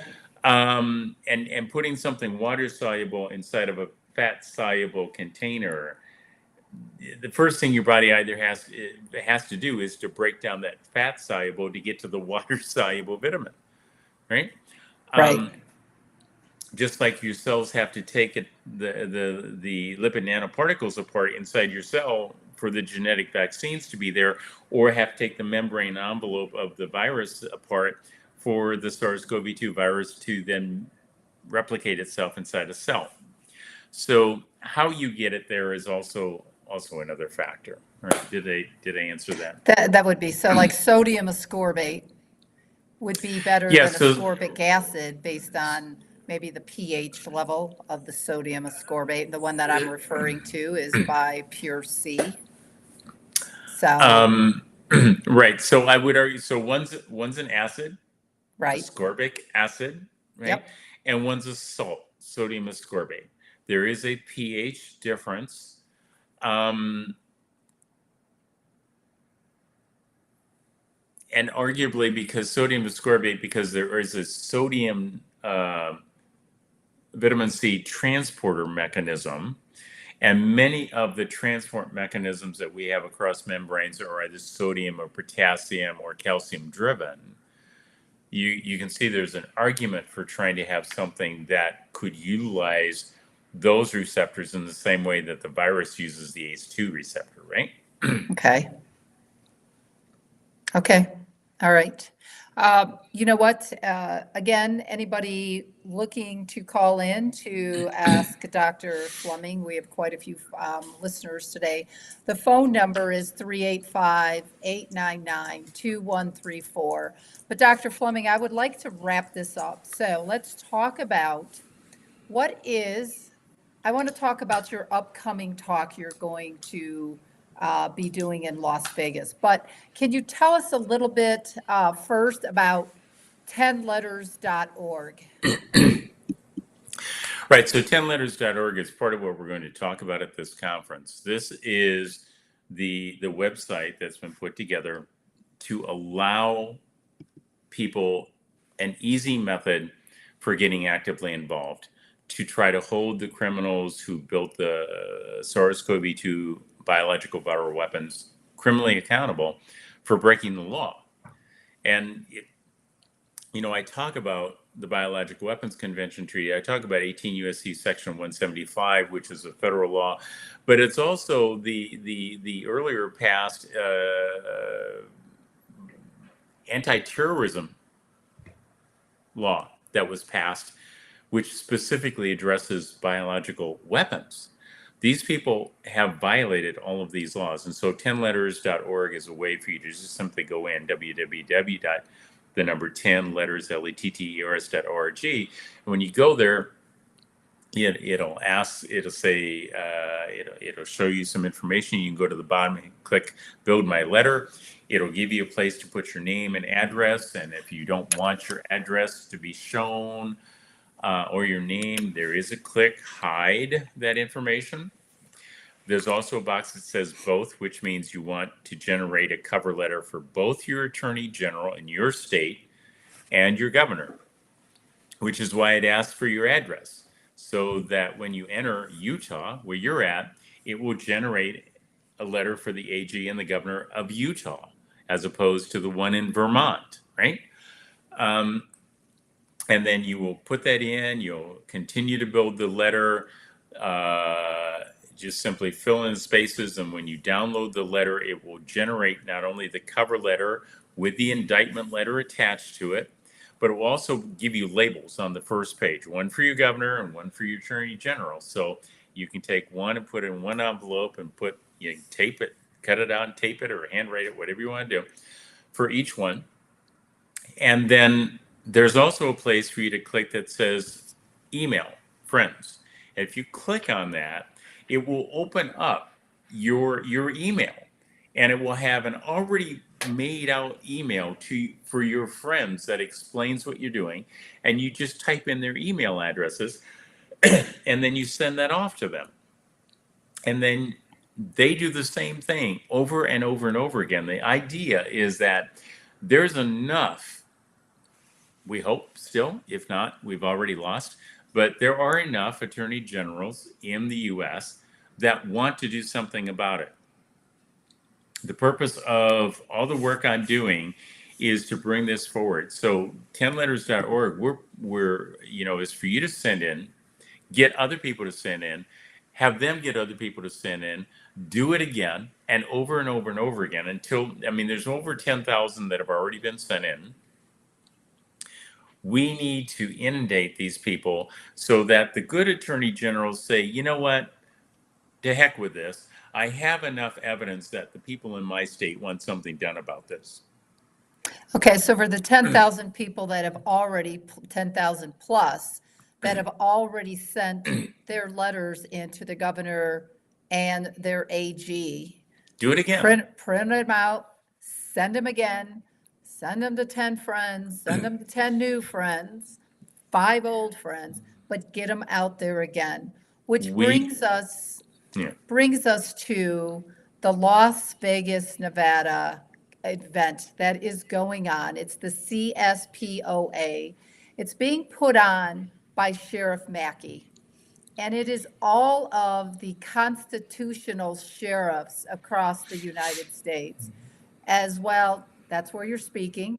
We have General Flynn in there and Mike Lindell. We have media coming in from all over the world. But tell us a little bit about what you're going to be talking about. And I have to tell you, I'm super excited to attend this power event with you, with these constitutional sheriffs that are pissed off that there's been no indictments yet, but they're also equally as pissed off on the election fraud that's going on. So tell us a little bit about that, Dr. Fleming, and then I would like to wrap up with you telling us about the new book that you're writing.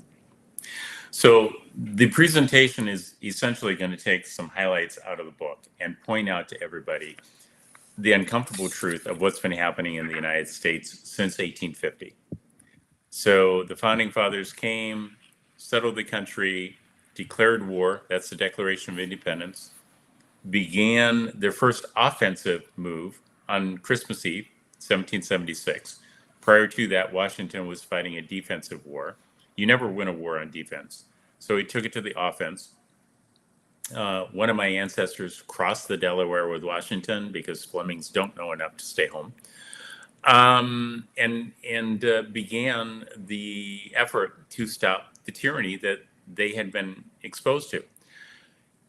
A lot of people think about tyranny in the United States as being Americans owning slaves. And the truth of the matter is that every victor has always enslaved the people they defeated. And this goes back many thousands of years. And in the United States, at the same time that everybody thought we were abolishing slavery, what was really happening was we were beginning a eugenics program. And in the 1850s, between people that began capturing medicine and began the eugenics program, they were also developing and using biological weapons. Civil War, there were biological weapons that were used.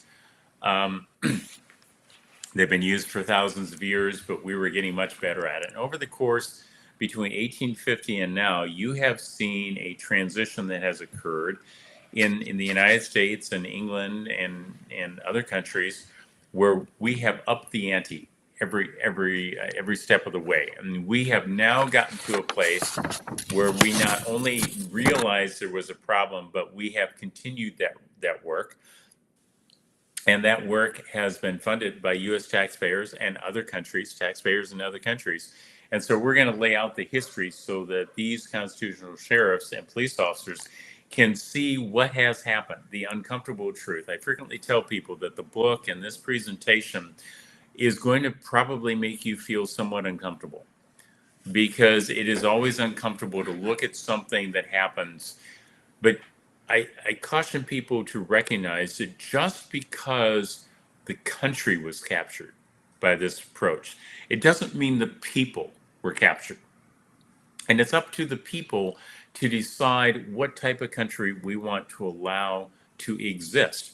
You know, Eisenhower, when he left office, 3 days before he left office in 1961, issued a warning about the military industrial complex.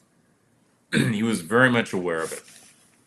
And you can see over the course of time how this has evolved so that we have government agencies, and you'll get a chance to see how the Department of Defense paid for a report on COVID-19 through Black & Veatch and Labyrinth Labs connected with Metabiota and other agencies, including questionably Hunter Biden, for a COVID report.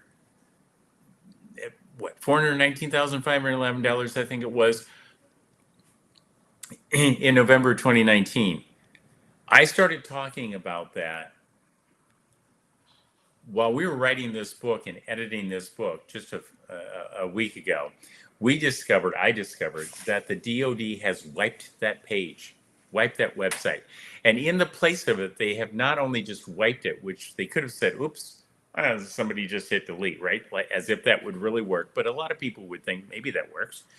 They inserted new information talking about those fundings having stopped in 2013. The only problem is that Fleming keeps data. That's what I was born and bred to do. The government has put big money into that, and I do it. So I have screenshots, and I have hard copies, and I have USB drives showing the discrepancy. And the last thing, by the way, that the DoD put on there for that code, and you'll see that the grant codes match, is that grant code that was labeled for a COVID report in early November 2019, they now claim was money going towards children. Now, Wow.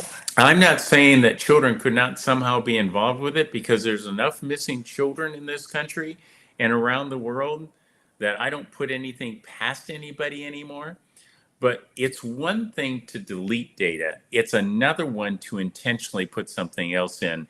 And that is called obstruction of justice. And that is another crime.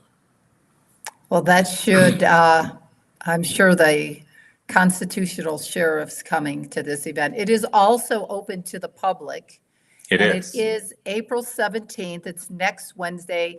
It starts at 8:30. We will have a 10 letters booth there, as well as you'll be speaking. Tell us a little bit about your new upcoming book. I hear it's a couple hundred pages only. Well, interestingly enough, I think it's going to come out. It's slated to come out on the 18th of January. You can pre-order it now. And I guess you might want to, because I told people a couple weeks ago they should pre-order it. It was, the price has gone up. I will see probably 10 cents per book. The That's book it? is probably, that's about what it turns out to be most of the time. And I'm terrible at books selling. So the book is designed to walk you through this fundamental question of what has been happening, of what has happened in the history of mankind for thousands of years back. But it takes a very strong look beginning in the 1850s of what has really been transpiring in medicine, in weapons, and in eugenics. It tells you what happened in the United States and England. It tells you how Hitler took that. It lays out the gas chambers that you think of that Hitler thought of, we were doing in the US before Hitler ever came to power. He took our playbook, implemented it. It'll walk you through Nuremberg. It'll walk you through all the laws that have been passed, all the treaties that have been signed. It will explain treaty law to you. It would explain to you what the powers of the US Congress and President really are. It will talk about the World Health Organization, the World Health Organization Treaty. It will lay out the criminal case for indicting these people. It does all the work. There's over 700 references, because unlike some people a lot of people who will throw out a name somewhere, and your first thought will be, well, they must know what they're talking about. They have a name. I was trained old school, which is we don't throw out a name without showing you the reference so that you know which person we're talking about, what paper we're talking about, what publication we're talking about, and you can go get it and read it. You don't have to take my word for it. Heuristic method is you can go get it, read it, and understand it for yourself. Throwing out a name isn't very helpful. That's like saying Fleming said. Well, I have over 500 papers that are published. So which one are you talking about? You have to put your money where your mouth is, show them the papers. So they're all in there. I'm going to lay out what you can do about it. I'm going to explain about the work that I did with the Biden administration. I'm going to explain about my training through the JFK program. I'm going to explain about legislation that I'm proposing, because what I lay out in the book is not all the things that have happened, but what can be done to address it. So criminal convictions, the genetic vaccines, and legislation to require the federal government to pull itself out of healthcare and science. Because it's one thing to make an argument they shouldn't be there. That argument clearly hasn't held water, and they've continued to manipulate things that they shouldn't be there. So we need Congress to very clearly pass a law that says we will not do this. And I lay out for you why these specific components need to be given to you. And amazingly enough, it's not done at the 11th hour of the 12th month in a year as they're trying to do a budget and come out with a 20,000 page report that nobody's going to read. It lays out for you very cleanly, I think very concisely, why these things need to be done. It's even going to explain to you about the vaccine law that everybody talks about and the misconceptions that are being talked about with this vaccine law. I'm going to explain to you, I'm going to take you to the Supreme Court justices' own words and show you what they said, because that is how you deal with this vaccine law. You don't deal with it the way that people are going about it right now, because I can tell you as a lawyer, if you go after something incorrectly, the judges and the courts will simply say, well, no, sorry, that's not what's there. So, Right. so sorry, too bad, go home. And don't forget to let the doors slam and hit you on the way out. So it's not only the information you need to know, but it's what actions need to be done, and it walks you through it. I don't expect people to have 55 years of science, 35 to 40 years of medicine, and 10 years of law. My job is to take that knowledge base, share it with you, and then explain why we need to do what we're doing and how we need to do it to get it done so it sticks. Because Nuremberg was a blithering disaster. And the people who tell me we need a Nuremberg 2 don't get it. We held a couple dozen people accountable, and we smuggled thousands of these Nazis out into the United States, Britain, France, probably Canada, Russia, other places, and then allowed them to continue to do their work.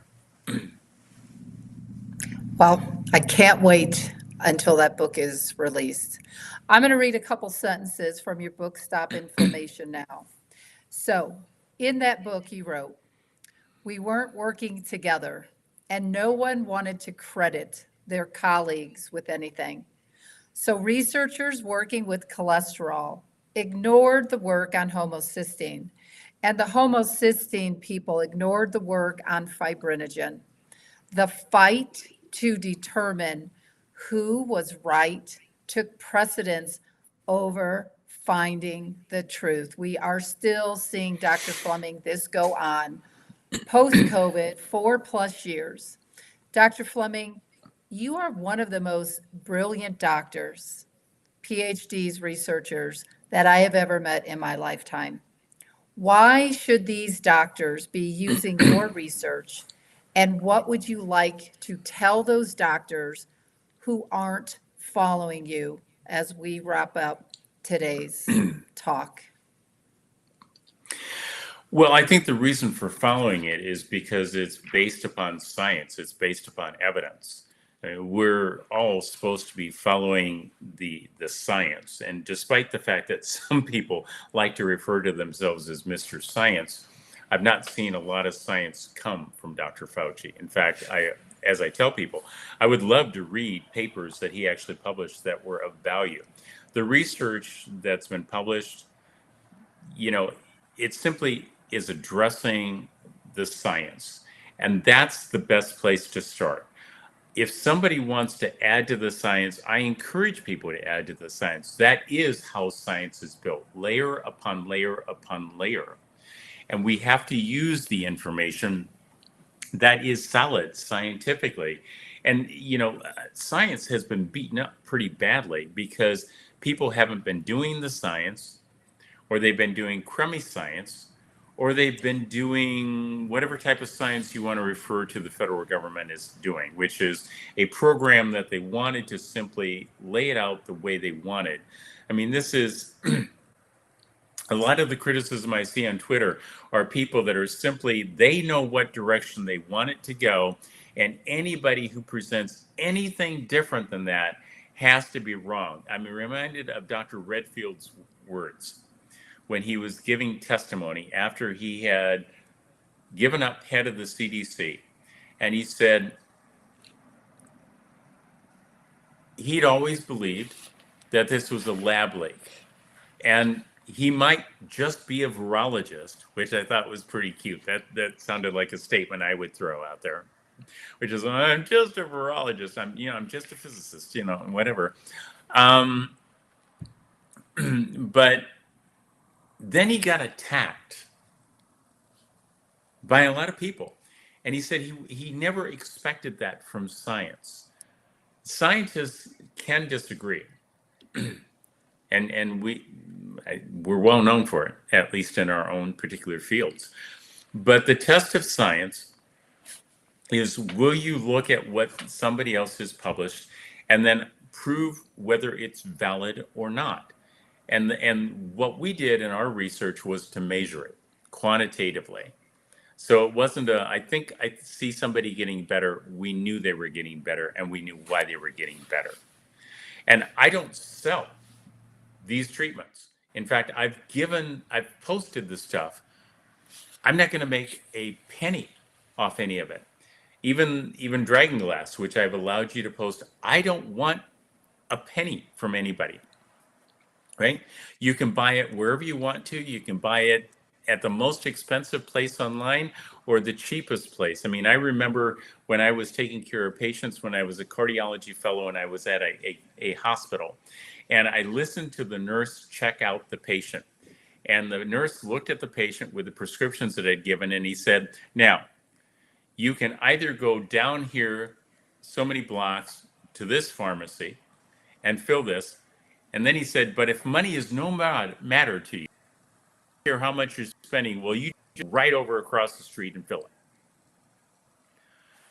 And I thought, well, that was pretty telling, Right. So if you have some, I mean, we published our data, but when I see a lot of people getting treatments right now, and they fawn, people fawn over some of the places they're getting these treatments. But here's my question. If you're taking these treatments, and you've been taking these treatments, many people now for more than a year, and you still have the problem, do you really think those treatments are helping? Yeah, probably not. Right? Probably So not. the reason for this, I get nothing out of this. The books I'm writing to put it together for history. That was the firm demand I had on this one. The size of this book is it has to be done by the book for the record, because this is going to stand the test of time. It's going to prove what happened, and it's going to address it. And I would think that that is who you would want to be listening to. The person who's not going to make a penny off of you. I mean, again, I'll probably make a dime 10 per book, cents. so knock it out. If my goal is to put the information out for everybody else to use, for the prosecutors to go after these people, for the genetic vaccines to be correctly addressed in court and in legislation, and to get the country back for the people and for the medical community and for science. Because the legislation, as I said, as I put in there, nobody's going to compensate me for the harm or damage that's been done to me or my family. And I'm over that, well past over that. But these people are continuing to harm. And the DOD's latest movement shows you they have no qualm in doing it now. So if you think that the people who built these biological viral weapons are going to go quietly into that good night, you are mistaken. They have no reason to. They have, the agenda is very clear, and I lay it out. And in addition to the book, there's QR codes that give everybody crystal clear images, and many of them color from the slides. There's over 400 slides. There is, I can give it to you because I did the numbers earlier today. There are 413 slides in addition to the book. There's 7 hours, 8 minutes, and 26 seconds of audio files explaining the slides, so you don't have to guess. There's another 3 hours, 10 minutes, and 12 seconds of video material explaining the slides and concepts, so you don't have to guess. So this is the first book that I'm aware of that takes old technology, if we're calling it that, a book, print record that is going to be there. They can't wipe it. It's going to give you QR codes to go to modern technology, the internet, on secure sites that you can't find without the QR codes, with all the slides and information and an explanation so you can follow along and understand it. So that's a reason for following something. Beth Beasel in Dallas, Texas, does a pretty good job of that when she explains that the reason for following me is I'm the man who developed the inflammothrombotic response theory. I'm the man who developed the quantitative method. I'm the man who was trained by the government. I'm the guy who's put in 55 years in physics and science, and almost 40 years in medicine, 10 years as an attorney. I'm not getting anything out of this. I can't do the attorney stuff because I intend to be there as a witness, and not just me. Kevin McCarran, Dr. Andrew Huff, Mr. Charles Rixey, Dr. Deinert, Joanna Deinert. We have military records of trained specialized forces who performed admirably until they got vaccinated and no longer can perform those tasks. We have their records. We have pharmacy records of medicines stolen and sold by hospital personnel that should have gone to the patients. We have a plethora. We have more than 10,000 documents, and I've already given my oath under oath. That DVD video that you'll be giving away to people at this conference who are intent upon going after them, and the video that's online, I'm under oath to a Texas court reporter giving testimony. All right. I have heard that. And they can go Go to ahead. your website, FlemingMethod.com, to find out more. You can read the documents, his posting. You can look at his sworn testimony. You can find information on 10letters.org. Dr. Fleming, you give your time so graciously, and I respect that, and I'm very honored to have had this talk with you. So I wish you farewell. I'm super excited about seeing you next week, and hopefully I remember to bring the jelly. If Preserves, Leighton yes. gives it to me, yes, the jelly Well, preserves that our if they dear don't, friend. if it doesn't show up, and you can mention your name here in a moment, if it doesn't show up, I know where to look. Yeah, and I just want to say thank you to Lynn Fonten. Dr. Fleming ran out of his preserves that you made, and he knew we were meeting up, and she put together and prepared some. So thank you for that. But Dr. Fleming, thank you so much, and have a rest. Have a good evening, sir. My pleasure. We'll see you night in a for few now. days. Good night.